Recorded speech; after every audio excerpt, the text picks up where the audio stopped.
আপনাদেরকে দিতে আসছি, ঠিক আছে? প্রথম কথা হলো, দেশে একটা পরিবর্তন হয়েছে। ভালো মন্দ কি হলো আমি সেই বিচার বিশ্লেষণে যাব না। পরিবর্তনের সময় অনেকগুলো বিপদ হয় মানুষের, সাধারণ মানুষের।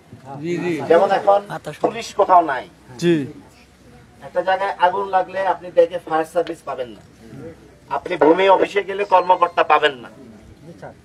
এই যে একটা শূন্যতা, ফাঁকা, এই ফাঁকার সুযোগ অনেক মানুষ নেবে।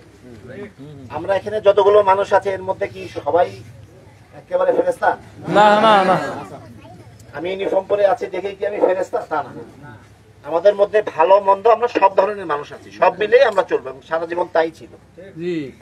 আমি আপনাদের সবাইকে অনুরোধ করব, এই যে শূন্যতার মধ্যে যাতে কেউ কোনো ধরনের খারাপ কাজ না করে, যেটা আপনার আমাদের সকলের জানমাল সম্পদের ক্ষতি হয়, এবং দেশের সবচেয়ে বড় জিনিস হলো দেশের ভাবমূর্তি নষ্ট হয়।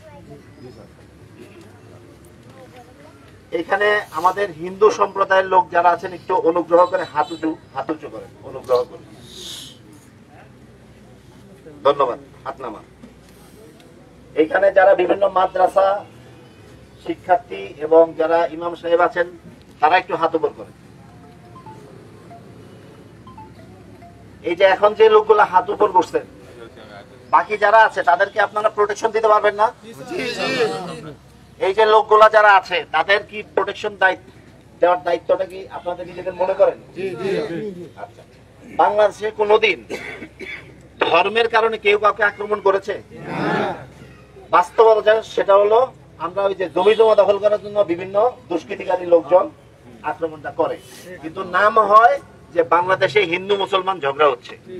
এই কথাটা সম্পূর্ণ মিথ্যা। হয়তোবা এখানে যারা হিন্দু সম্প্রদায়ের লোক আছেন তারা আমার থেকে এই বিষয়টা আরো ভালো বলতে পারবে, কিন্তু আপনাদের জানার জন্য বলছি, আমি যে এলাকায় জন্মগ্রহণ করেছি গ্রামটার নাম হলো শিবপুর।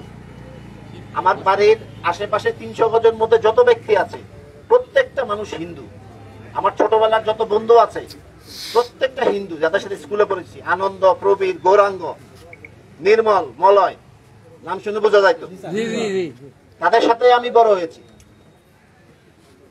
তো আমরা জানি যখন এই ধরনের একটা শূন্যতা হয়, কিছু দুষ্কৃতিকারী তারা সম্পদের লোভে বিভিন্ন ভাবে মানুষের ধর্মের দোহাই দিয়ে আক্রমণ করে। তারা ধর্ম আসলে মানে না, তারা ধর্মটাকে ব্যবহার করে। তো আপনারা এইখানকার যারা সাধারণ জনসাধারণ আছেন, বিশেষ করে আমরা বলবো যে এই যে মাদ্রাসার 2-3টা ছেলে আছে, তোমরা যদি মন্দিরের সামনে দাঁড়ায় এই মন্দিরটাকে প্রোটেকশন দাও, সেটার মূল্য অনেক বেশি।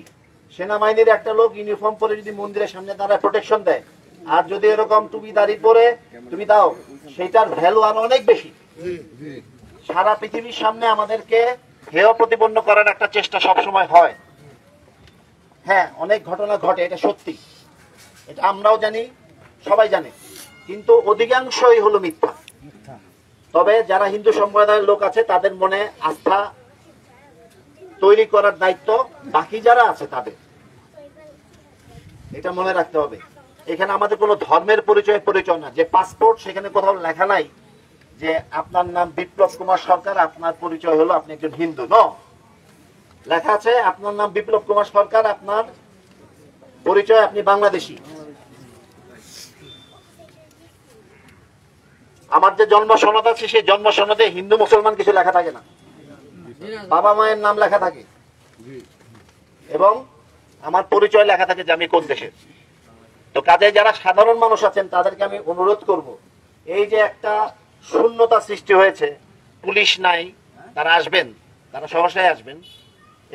এখানে আনসার বা অন্যান্য যারা আছে তারাও ঠিক মতো ডিউটিতে আসতেছে না, বিভিন্ন সরকারি প্রতিষ্ঠান আছে সেখানে লোকজন নাই, স্বাভাবিক, এটা খুবই স্বাভাবিক। ওনাদেরকে আপনারা সহযোগিতা করবেন, আশা করছি ওনারা খুব অল্প সময়ের মধ্যে চলে আসবেন। সেই পর্যন্ত যারা সাধারণ মানুষ আছে তাদের সবার দায়িত্ব একজন আরেকজনকে রক্ষা করা। এই কাজটা আপনাদের সবাইকে আমি বিনীতভাবে অনুরোধ জানাচ্ছি, সবাই মিলে এই কাজটা করবেন। আমাদের পৃথিবীতে যত ধরনের ধর্ম আছে, কোন ধর্মে এই লাইনটা নাই যে তুমি আরেক ধর্মের ব্যক্তিকে মারো না।